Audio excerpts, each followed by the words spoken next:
And what we talking about, big dog? You said you was gonna do right by me. I thought we had an agreement you was gonna stay hot all the way to the World Series.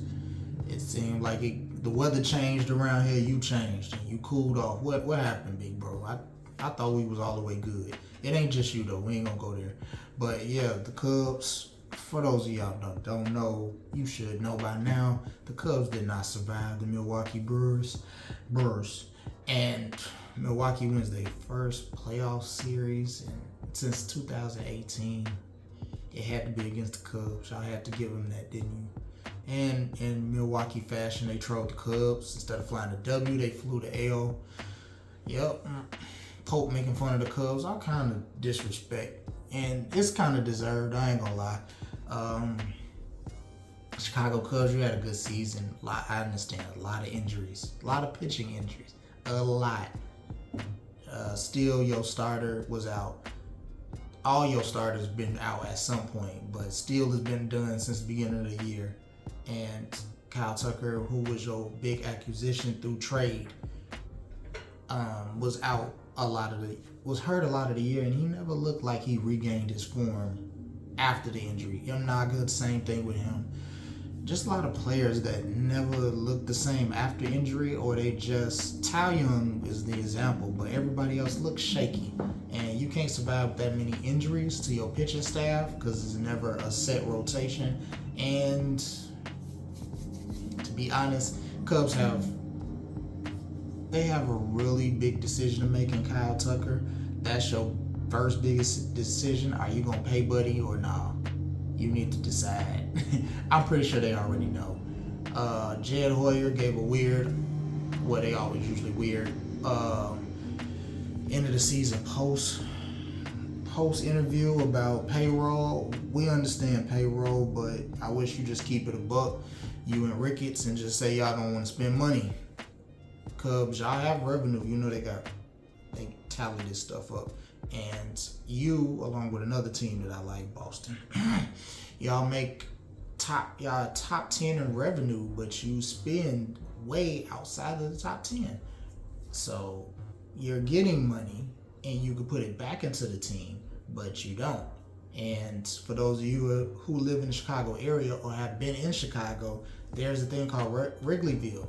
They have a lot of businesses that make a lot of money. It's a kick-it spot.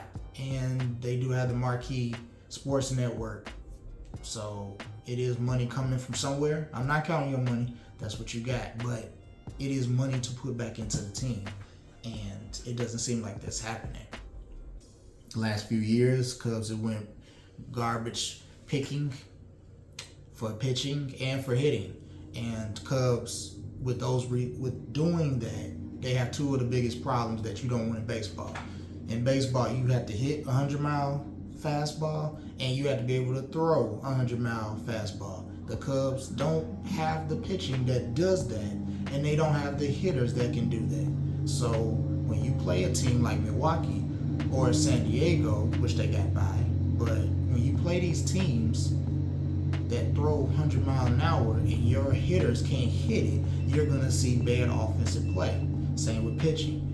When you don't have the pitchers that can overpower these hitters with 100 miles an hour and their tap out is 96, which is not a fastball too much nowadays, the ball is going out the park. And you get behind in the game and your offense can't pick it back up because they still have guys throwing 100 and you still have guys in the lineup that can't hit 100 mile an hour fastball.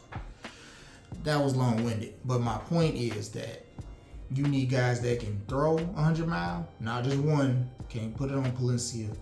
He needs help. And you need guys that can hit 100 miles. And it can't just be here and there or for a few months. You need guys that can do it year round. You do have talent on this team, but you're going to have to decide, are you going to keep Kyle Tucker and go with that? Or are you going to let Buddy go and take that money? It would be nice if you took the money you would have offered him and put it into pitching, but it's the Cubs now. So you got decisions, but you do need to improve this roster. I would love to see Owen Casey and Aguilera and Moises, I would love to see these young guys that's coming up from minor leagues just take off next year. But that's too much pressure on them. Just like with Matt Shaw, too much pressure you put on that man. And you had to stick him at third base because you lowballed Alex Beeman, and he ends up going to Boston. Now he's going to be a free agent this year. Maybe you get that right. That would help. But you put too much pressure on the kid because it's just him. And you say, oh, you got the starting job, and then he doesn't come all the way around till towards the end of the year. 4 months, he didn't look like he had it. And that's too much pressure on him. Get a starter that can handle that job and then weed him in, and then they can split time, maybe. Or if not, you got an all-star third baseman and you have a really good backup. It could be a thing too. We never know. But Cubs, you got to make some decisions, some big boy decisions. Stop being cheap. You're not the White Sox. The White Sox are in the hole because they want to be. Now, you seem like you don't want to be, but you don't want to spend. And this is baseball. I know it's a lockout coming. I know that's a pending lockout. But you're going to have to pay somebody. Don't look like the Dodgers are flinching about a payroll lockout because they already have reports that the season, this is how the Dodgers are. The season is still going. They're in the World Series. And they have already said that they're going to pursue Kyle Tucker. Hey, the rich get richer, but you have to spend. You have to be able to move. You can't sit on your hands and hope people just want to come to Chicago. I mean, it's LA, and they have that lower outfield where the ball doesn't have to travel sky high to be a home run. And they have the talent. It's just a big market. So you have to compete some kind of way. And that competing might be money. Because guys will come if you pay them. People don't mind coming to Chicago, but they don't want to be lowballs. And you can't just think they're going to want to play because it's Wrigley Field. No, you got to make it worth their while. The Dodgers do that every time. Even the Yankees, 16 years, no World Series, I know, but they always are in position. Even though I'm not a Yankees fan, they always are in position to win. It's just if they're going to do it or not. But they can't say that they don't have talent, or they have to figure it out, or hope that guys that have been average statistically all their life just have a crazy miraculous season and you overachieve and you have this magical season where you win. Nah, you need talent. 16 when you won, you had talent. Guys didn't overachieve, they was just that good. And you was able to maintain that team for a little while. They didn't win another one, but you had the talent to do it. You're putting too much pressure on these guys to overachieve. Some of these guys are not all-stars. Defensive, great, yeah, but offensively, you need more. And as we have watched with the last 4 teams, you don't have offense like Milwaukee, you get dominated by a team that has offense in the Dodgers. And Seattle and Toronto, they go back and forth because they have the offense to match. Yeah, pitching is important, but somebody got to hit the ball. Can't just hope that a pitcher is going to be lights out because these pitchers ain't even pitching past 5 innings anyway. So you need constant offense. And when you have teams like Toronto and Seattle who have 6, 7 guys that can get hit or get on base, it puts a lot of pressure. And then it doesn't put so much on the pitcher to be perfect.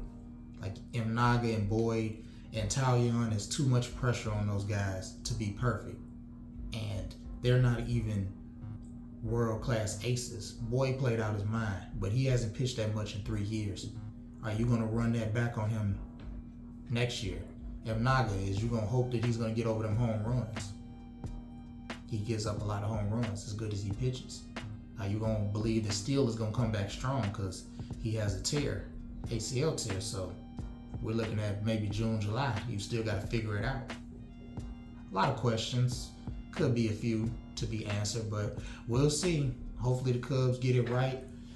Put big boy pants on, go out and get what they need to get. Not just say you're going to do it and then don't do it. It would be cool, but we'll see. We believe in. I appreciate y'all, man. I'll catch you on the next one.